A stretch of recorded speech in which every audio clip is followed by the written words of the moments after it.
তো চলো বন্ধুরা, আজ তোমাদের সামনে আর একটি নতুন ভিডিও নিয়ে উপস্থিত হয়েছি। আমার আজকের ভিডিও প্রিপোজিশন অনের ব্যবহার। তো তোমরা দেখো, এখানে আমি ডিটেলসে লিখেছি অনের ব্যবহারগুলো। তো তোমরা এই ভিডিওটি দেখতে থাকো, সম্পূর্ণ স্কিপ না করে আমি তোমাদেরকে ভালোভাবে বুঝিয়ে দিচ্ছি। আর যারা আমার এই চ্যানেলে নতুন, তারা অবশ্যই আমার চ্যানেলটিকে সাবস্ক্রাইব করবে আর পাশে থাকা বেল আইকন প্রেস করে রাখবে পরবর্তী ভিডিও নোটিফিকেশনগুলো দ্রুত পাওয়ার জন্য। আর যারা আমার এই চ্যানেলে রয়েছে তাদের যদি ভিডিওটি ভালো লাগে, তারা অবশ্যই ভিডিওটি লাইক করবে, কমেন্ট করে জানাবে। তো চলো তাহলে শুরু করা যাক। তো দেখো, প্রথমে প্রিপোজিশন ইউজ অফ অনের ব্যবহার।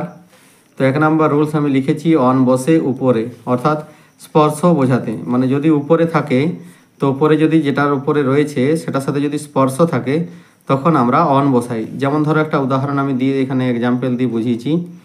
The book is on the table, অর্থাৎ বইটি টেবিলের উপরে রয়েছে, অর্থাৎ বইটি টেবিলের সাথে স্পর্শ রয়েছে, তাই এখানে আমরা অন ব্যবহার করছি। 2 নম্বর দেখো লিখেছি অন বসে দিকে বোঝাতে, অর্থাৎ যদি সীমারেখার উপরে বোঝায়।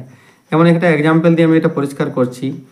The Himalayas is on the north of India, এখানে হিমালয় পর্বতমালা কোথায় রয়েছে না ভারতের উত্তরে রয়েছে, তো এখানে উত্তর দিকে বোঝাচ্ছে, অর্থাৎ এখানে হিমালয় পর্বতমালা ভারতের উত্তর সীমান্ত রেখার উপরে রয়েছে, সীমারেখার উপরে, তার জন্য এখানে অন ব্যবহার করা হচ্ছে।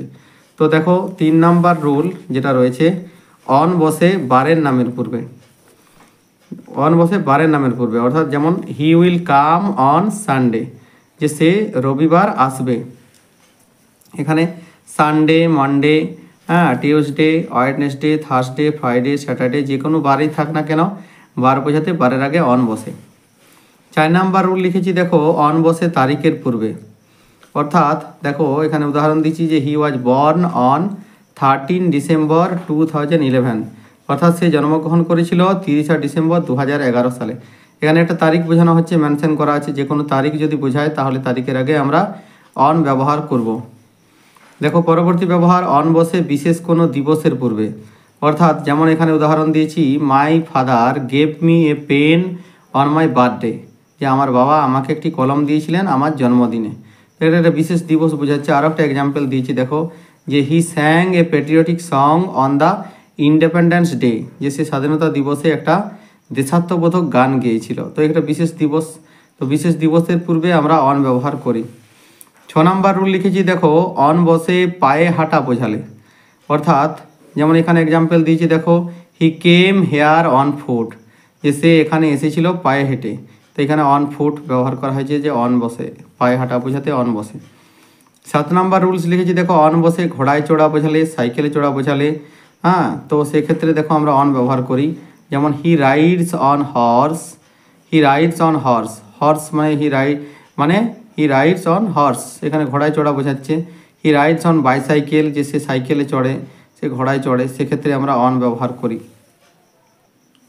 8 নম্বর রুল দেখো অন বসে কানে শোনা বোঝালে, যে he was listening music on hearing cords, যে সে কি না এখানে কোডসে দেখো শুনে কি না এখানে গান মিউজিক শোনে। তো এখানে কানে শোনা বোঝাচ্ছে অন হিয়ারিং। তো তারপরে দেখো রুল লিখেছি 9 নম্বর রুল লিখেছি অন বসে কর্তব্যরত বোঝালে, যে he was on duty 24 hours, তাহলে এখানে সে 24 ঘন্টায় কর্তব্যরত, সেক্ষেত্রে আমরা অন ব্যবহার করি। 10 নম্বর রুলস লিখেছি দেখো অন বসে কোনো ব্যক্তির পক্ষে বোঝাতে, কোনো ব্যক্তির পক্ষে বোঝাতে, অর্থাৎ I request you on behalf of the pupil, যা আমি কি মানুষের পক্ষে আপনাকে অনুরোধ করি। তো এক্ষেত্রে অন বসে, এখানে অন বিহাফ অফ, এটা একটা স্পেশাল, এখানে দেখো কি না এটা একটা কম্পাউন্ড প্রিপোজিশন, যেক্ষেত্রে আমরা অন বসে বিহাফ অফের সাথে, তো এখানে অন বসানো হয়। তো এই যে অনের ব্যবহারগুলো রয়েছে, এগুলো মোটামুটি যদি তোমরা করো তাহলে এগুলোর কমন প্রিপোজিশনগুলো অনের এগুলো রয়েছে। এটার উপর স্পেশাল কিছু প্রিপোজিশন অন ব্যবহার করা হয়, যেগুলো অ্যাডজেক্টিভ বা নাউনের পরে বসে। আমি সেগুলো অবশ্যই তোমাদেরকে পরবর্তী ভিডিওতে দেখাবো।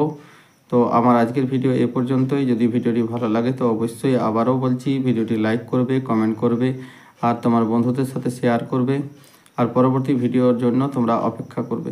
তো চলো আজকে এ পর্যন্তই।